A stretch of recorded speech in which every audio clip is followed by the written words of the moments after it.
Hi everyone and welcome to another episode with the Apostate Prophet. If you are familiar with discussions and polemics surrounding Islam, you have probably heard of the word Kafir, which basically refers to non-Muslims. The word is quite interesting because it means so much more than what some people think it means, and it is still very frequently used today in the 21st century, even in Western countries among immigrants, for example. It has also evolved into more words, derogatory words, in non-Arabic speaking Muslim cultures or others. It sounds like a beautiful word. Let's find out what it means. Kafir is nowadays commonly translated as infidel, someone who doesn't follow the true religion. According to Islamic teachings, someone who doesn't follow Islam after hearing it and rejecting it is a kafir. Someone who opposes Islam is obviously a kafir, very self-explanatory. Someone who leaves Islam is both an apostate, a murtad, and a kafir, who also needs to be captured and killed as soon as possible if he rejects the invitation to re-embrace Islam within a short time,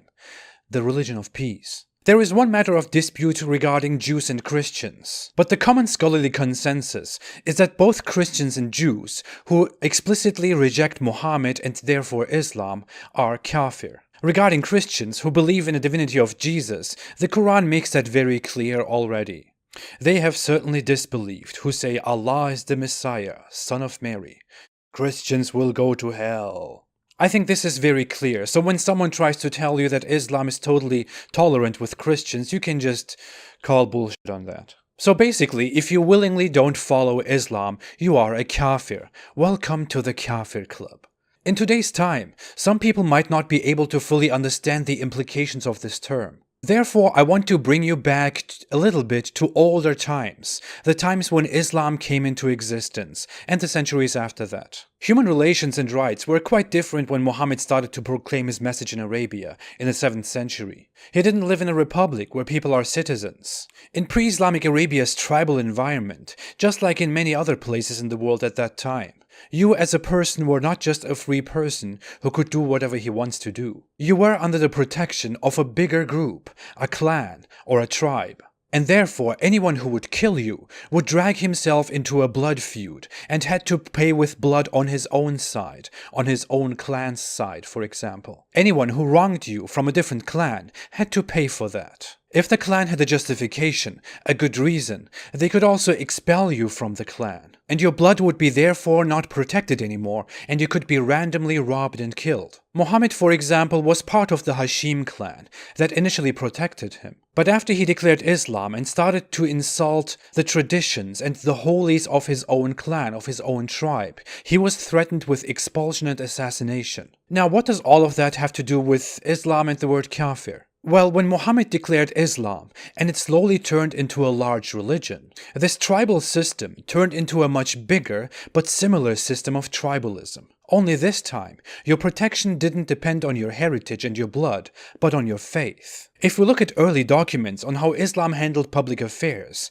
we can look at Muhammad's Medina Charter, for example, or the Pact of Omar, a very important document to the Islamic legal system. In that, we can see that everyone who is a Muslim is naturally protected by the ruling Islamic State. The difference between this and the old tribalism is that a Muslim has higher rights than other factions, other religions. A non-believer may not offend a Muslim. He has to respect a Muslim, so much that he has to give his seat to a Muslim, and can't quarrel with a Muslim.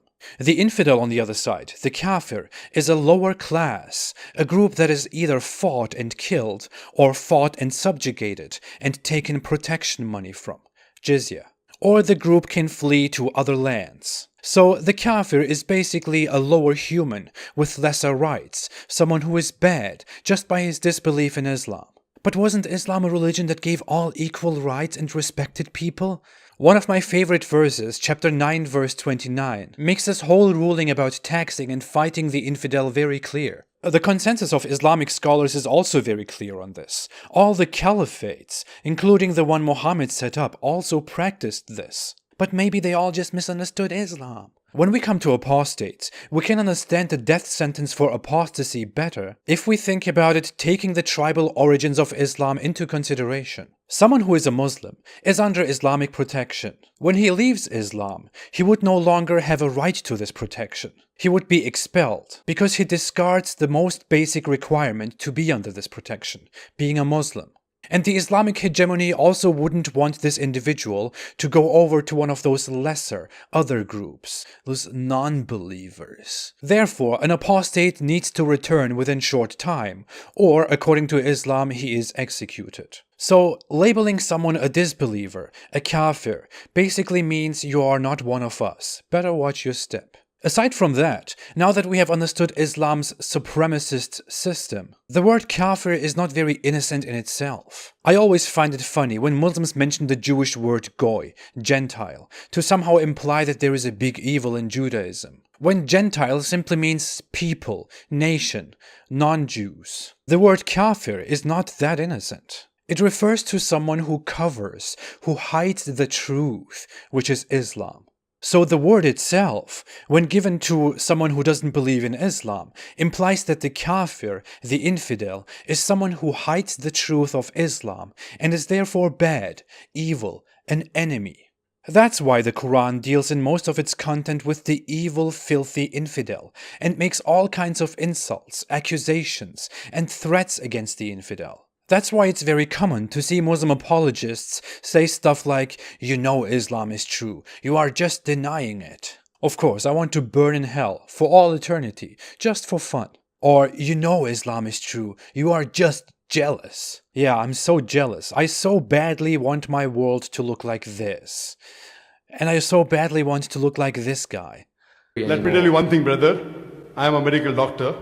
And I'm a medical doctor. The word kafir also evolved into words like gavur or gavur in Persian or Turkish. Turks, from my own experience, use this word very, very commonly when they refer to non-Muslims, to Germans in Germany, or generally to people from non-Muslim cultures as a slur. I can't even imagine the outrage if Europeans, Americans acted this way. There is also a word kafir in Africa, which is used against black people in Africa. This racial slur, which is basically the African equivalent of the N-word, also comes from the word kafir, that Muslims used to use very much against black people, because black people were generally considered non-Muslims, immoral non-Muslims, lesser people. The word has such hostility and is emphasized so much in the Quran.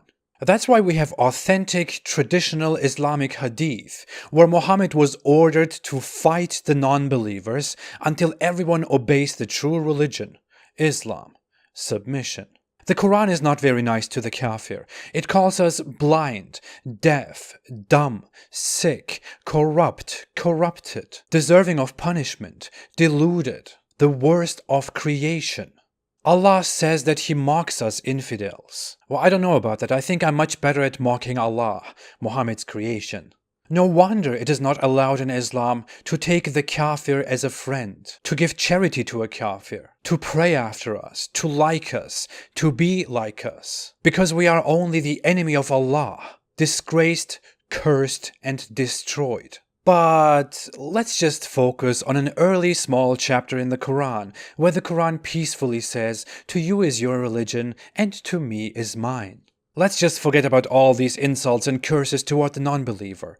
They are only in the most holy book of Islam. Personally, I'm very proud of all these qualities that the Quran ascribes to us, the kafir. Better than following a sick desert god who is obsessed with his prophet's sexual desires and needs. Better than giving up my identity and turning myself into a 7th century Arab. Better than idolizing and calling perfect a 50-year-old merchant who is sexually attracted by a 6-year-old child. I am proudly a kafir, and you should be one too. Thanks for watching. My videos are mostly not monetized, so if you want to support me, please consider supporting me on Patreon or on apostateprophet.com. Thank you all so much for your contribution. I will be back with so much more. Have a great day and be a kafir. Stay away from Islam.